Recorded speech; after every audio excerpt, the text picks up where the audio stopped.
kwentong pag-ibig, kwentong kababalaghan, at kwentong kabastusan. Dito lang yan sa Kuya John Tagalog Story. Welcome sa aking channel. Kung gusto mo ng ganitong mga topic, ay huwag kakalimutang mag-like and subscribe sa aking channel and hit the notification bell button para updated ka sa aking mga uploads. Ang anak ko! Ibalik niyo sa akin ang anak ko! Umiiyak na sigaw ni Cyril at pilit na kumakalas sa mga naglalakihang bodyguard na nakahawak sa kanya. This is my grandson and future king of my country. Sabi ng may pagkasopistikada na babae kay Cyril at tumalikod na.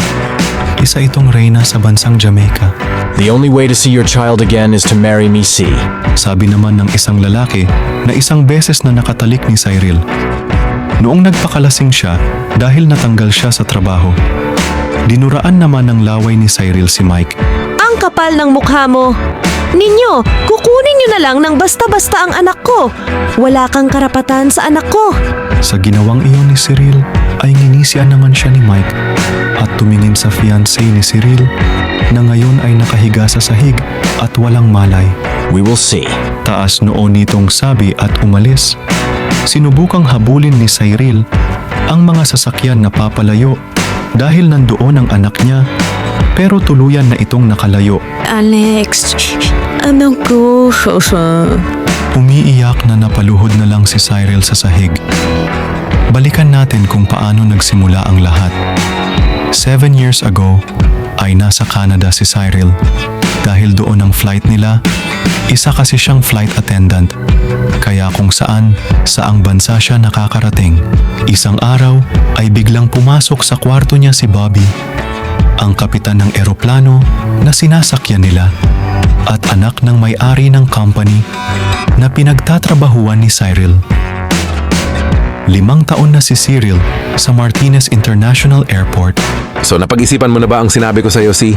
Nagulat si Cyril dahil paano nakapasok si Bobby sa kwarto niya at ngayong nakatapis lang siya ng tuwalya dahil maliligo pa lang siya. You really make it hard for me, C. Napalunok si Cyril nang lumapit ito sa kanya dahil kitang-kita niya ang pagnanasa sa mga mata nito. Bobby, ang sagot ko ay hindi. Kaya umalis ka na. Matigas na sabi ni Cyril. Do you want to keep your job, huh? Gigil na sabi ni Bobby at hahawakan na sana si Cyril nang sinampal siya nito. Sabi nang umalis ka Bobby, nakuha ko ang trabaho ko nang walang tumutulong sa akin. At napangalagaan ko ito dahil sa maganda ang performance ko. Kaya hindi mo ako matatakot sa paganyan-ganyan mo. Sabi ni Cyril at tatakbo na sana palabas ng kwarto nang mahablot siya ni Bobby. Performance? Tingnan natin yung performance mo. Ano ba? Pilit na umiiwas si Cyril nang pinaghahalikan siya ni Bobby. Napadaing siya nang sinuntok siya nito ng 2 beses sa tiyan. Matagal na akong nagtitimpi sa'yo, C. Para bang nawalan ng lakas si Cyril sa pagsuntok sa kanya ni Bobby. Kaya malaya itong natanggal ang tuwalyang nakabalot sa katawan niya. Nakahiga na siya sa kama at iniinda ang sakit na ginawa sa kanya ni Bobby. Big boobs, flat tummy, sexy body. Ang lambot ng balat mo, C. At nag-aahit ka pala. Sabi ni Bobby habang walang sawang tinitingnan at hinahawakan ang katawan ni Cyril. Mas lalo itong nag-init ng binukaka niya at nakita ang maselang gitnang bahagi ng dalaga. Bobby, please. Hindi alam ni Cyril kung gusto ba niyang tumigil ito sa ginagawang pagdila sa kasalanan niya dahil ngayon niya lang naramdaman ang ganitong kakaibang sensasyon. Sa 26 years niya ay hindi pa siya nagkaka-boyfriend. Kahit isa, may mga nanligaw naman sa kanya. Pero natatakot siya, kaya umiiwas na lang siya. Alam naman niya ang ganitong pakiramdam dahil nagsasarili naman siya kung minsan. Pero kakaiba pa rin pala kapag may ibang taong gumagawa nito sa kanya. Shit. Sinubukan niyang umiwas pero mahigpit ang pagkakahawak nito sa 2 hita niya. Nanlaki ang mga mata ni Cyril nang maghubad na ito ng damit at nakita niya ang malaki at mataba nitong alaga na ipinatong nito sa gitnang bahagi niya. Kaya ramdam na ramdam niya ang init ng balat nito. I think you're ready for me, C. Nakangisi nitong sabi at ipapasok na sana nito ang pagkalalaki nito nang malakas na sinipa ni Cyril si Bobby kung saan banda ang pinakaiingatan nitong alaga. Kaya rinig niya ang malakas na pagdaing nito bago siya makalabas ng kanyang kwarto. Dahil sa nangyari ay nawalan siya ng trabaho at pinalabas pa nito na siya ang may mali. Sinubukang magpaliwanag ni Cyril pero walang nakikinig at naniniwala sa kanya kaya naisipan niyang magpakalasing hanggang sa may isang lalaking tumabi sa kanya at napagsabihan niya ng sama ng loob.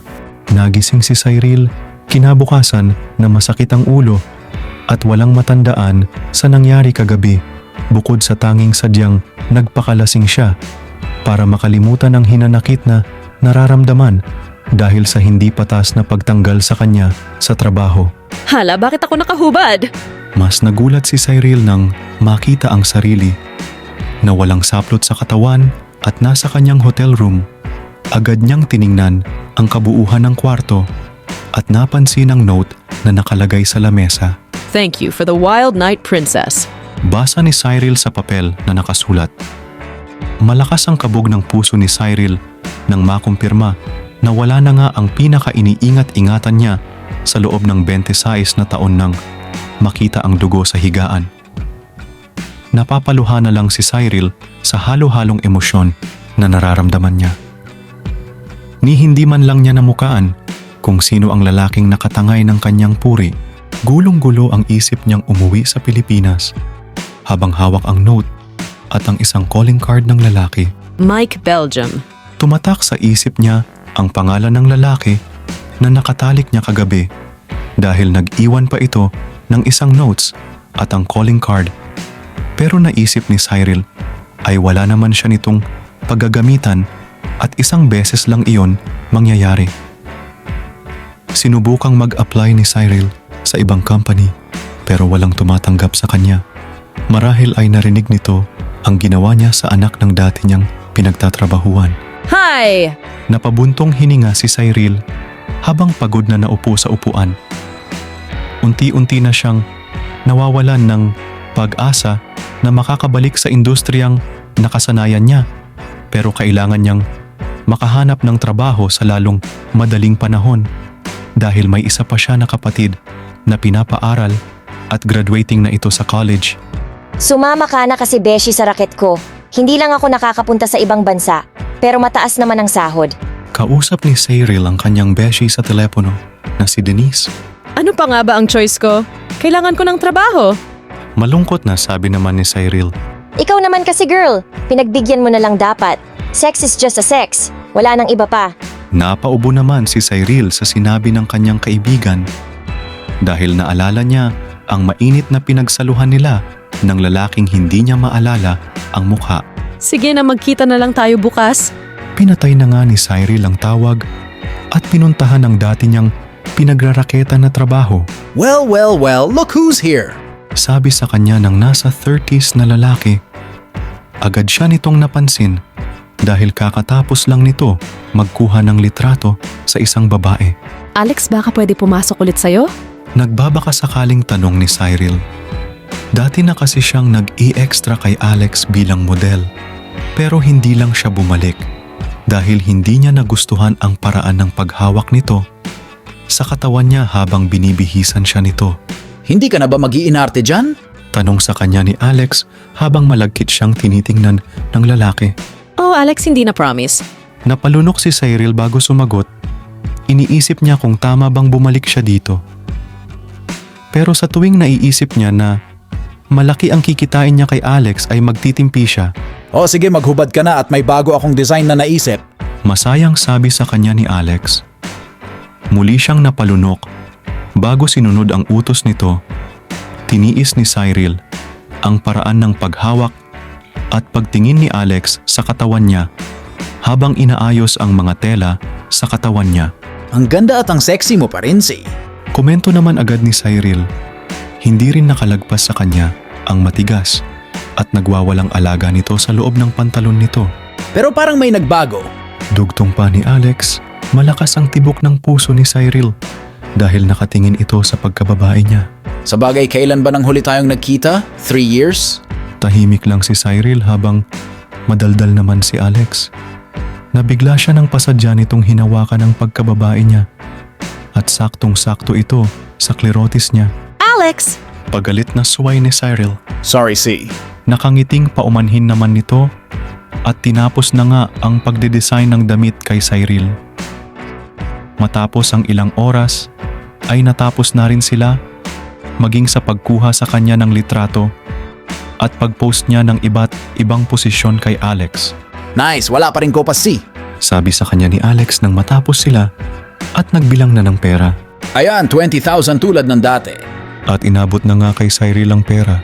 Thanks, Alex. Nakabihis na rin si Cyril at ready na sa pag-alis. No, thank you. C, alam mo naman, mas malaki ang kikitain ko sa'yo. Pero ano game ka ba sa mga fashion show kapag nagustuhan ng clients ko? Sure, Alex. Tawagan mo lang ako. Pagod na umupo si Cyril nang makauwi siya sa bahay niya.